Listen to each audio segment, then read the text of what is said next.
హ్రీంకారాసన గర్భితాన్ అలసికాం సౌహ క్లీం కళాం బిభ్రతీం సౌవర్ణాంబరధారిణీం వరసుధాధౌతాం త్రినేత్రోజ్వలాం వందే పుస్తకపాశమంకుశధరాం స్రగ్భూషితాముజ్వలాం త్వాం గౌరీం త్రిపురాం పరాత్ప్రగళాం శ్రీచక్ర సంచారిణీం.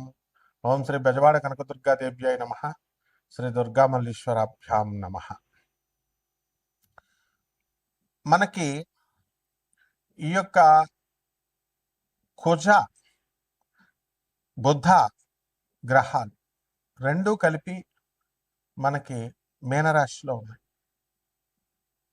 మరి ఇది మీనరాశిలో 11 ఏప్రిల్ 2026 సంవత్సరం నుంచి మీనరాశి ప్రవేశం జరిగింది. అదేవిధంగా ఈ యొక్క కుజుడు మీనరాశిలో 2 ఏప్రిల్ 2026 సంవత్సరం నుంచి ఉంటుంది.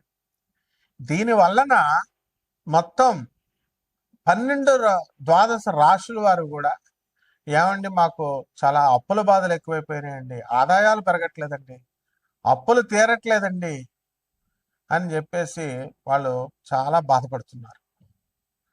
అంటే ఈ యొక్క ఎందుకు ఈ రుణ బాధలన్నీ కూడా, మనం ఆదాయాలు పెరిగినా సరే మనం రుణ బాధలు మనం ఎందుకు తీర్చుకోలేకపోతున్నాం?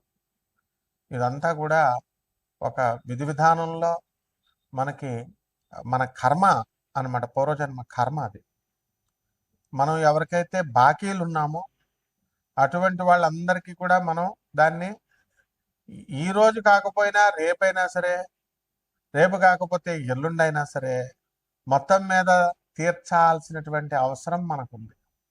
దీన్నే కర్మ సిద్ధాంతం అంటారు. ఆ కర్మే దేవుడు. కాబట్టి అప్పుల బాధలో ఉన్నటువంటి వాళ్ళు శీఘ్రగతిన మనం అప్పుల బాధ నుంచి పోవాలి అంటే ఏదో ఒక దైవ సంబంధమైనటువంటి ఉపాసన ఉండాలన్నమాట ప్రతి ఒక్కళ్ళకి కూడా. అది చాలామంది మనుషులు సాధారణంగా బాల్యంలో ఆటలతోనూ, కౌమారంలో అయిపోయిన యవ్వనంలో వీళ్ళందరూ కూడా స్త్రీలతోనూ సమయం వెచ్చించుకుంటారని జగద్గురు ఆదిశంకరాచార్యులు వారు చెప్తారు. అయితే యవ్వనంలో పిల్లలు, పెళ్ళిళ్ళు ఇవన్నీ కూడా పుట్టిన తర్వాత, పెళ్ళిళ్ళు అయిన తర్వాత వీళ్ళందరికీ కూడా మనకి ఒకటే అర్థం అవుతుంది ఏంటంటే అప్పటి నుంచి బాధ్యతలు పెరుగుతాయి. మనకి సంపాదించాలి, పిల్లలు పెద్దవాళ్ళు అవుతారు, తల్లిదండ్రులంతా కూడా వృద్ధులు అవుతారు. ఇక సంపాదన కావాల్సిందే ఆ వయసు నుంచి. కాబట్టి ఆ వయసులో వచ్చినప్పుడు మనకి మన ప్రయత్నాలు అన్నీ కూడా మనం పెడుతున్నప్పటికీ కూడా మనకి పని జరగట్లేదు. ఏదో రకమైనటువంటి అడ్డంకులు మనకు వస్తున్నాయి. మనకి ఏమిటిది, ఎందువలన నేను ప్రయత్నించినా సరే నేను ఈ యొక్క నా ప్రయత్నాలు సఫలం అవ్వట్లేదు అనేటటువంటి డౌట్ చాలామందికి ఉంటుంది. మరి దీని నుంచి పరిష్కార మార్గం అనేటటువంటిది ఒకే ఒక్క సాధన. ఆ సాధనే మనం శీఘ్రంగా ఇచ్చేటటువంటిది.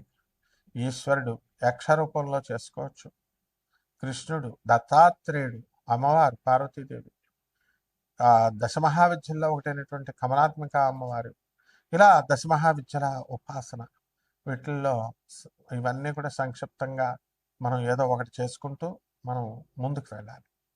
ఈ దైవ సహాయం వల్ల మనం చేసేటటువంటి ఈ పనుల నుంచి మనకి ఈ యొక్క గురువు యొక్క అనుగ్రహం, గురుమండల యొక్క అనుగ్రహం అనేటటువంటిది మనకు వస్తుంది.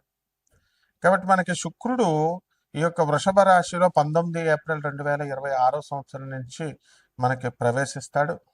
స్వక్షేత్ర గతుడు. కాబట్టి ఎవరినైతే మనం ప్రేమించామో అటువంటి వాళ్ళ యొక్క ప్రేమ మనకి దొరకడానికి అవకాశం ఉంటుంది.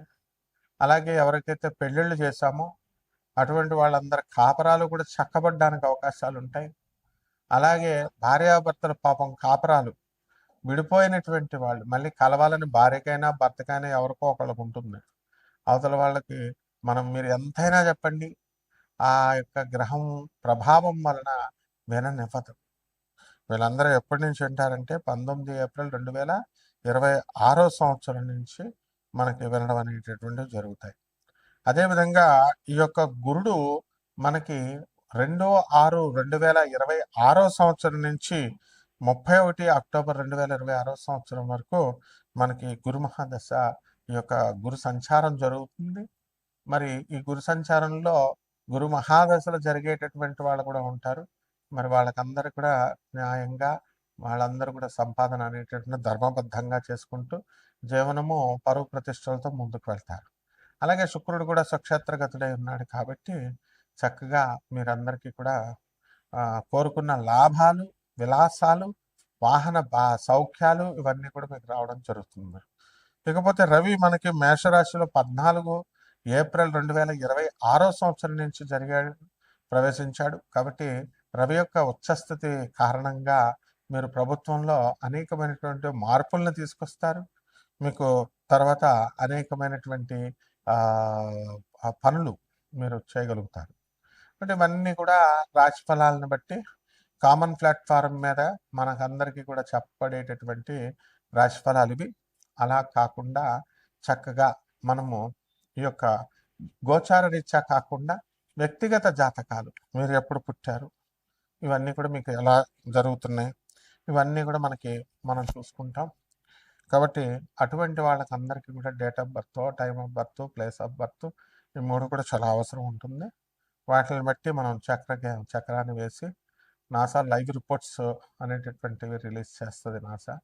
దాని నుంచి మనము వాటిని కొరలేట్ చేస్తూ మనం చక్కగా వాటి యొక్క సహాయంతో మనము మీ జీవితంలో జరిగేటటువంటి ప్రతి సంఘటన ఈ 12 రాశుల మీద ఇప్పుడు ఈ మధ్యకాలంలో జరిగేటటువంటివన్నీ కూడా మనం చెప్పడానికి ప్రయత్నిస్తాం.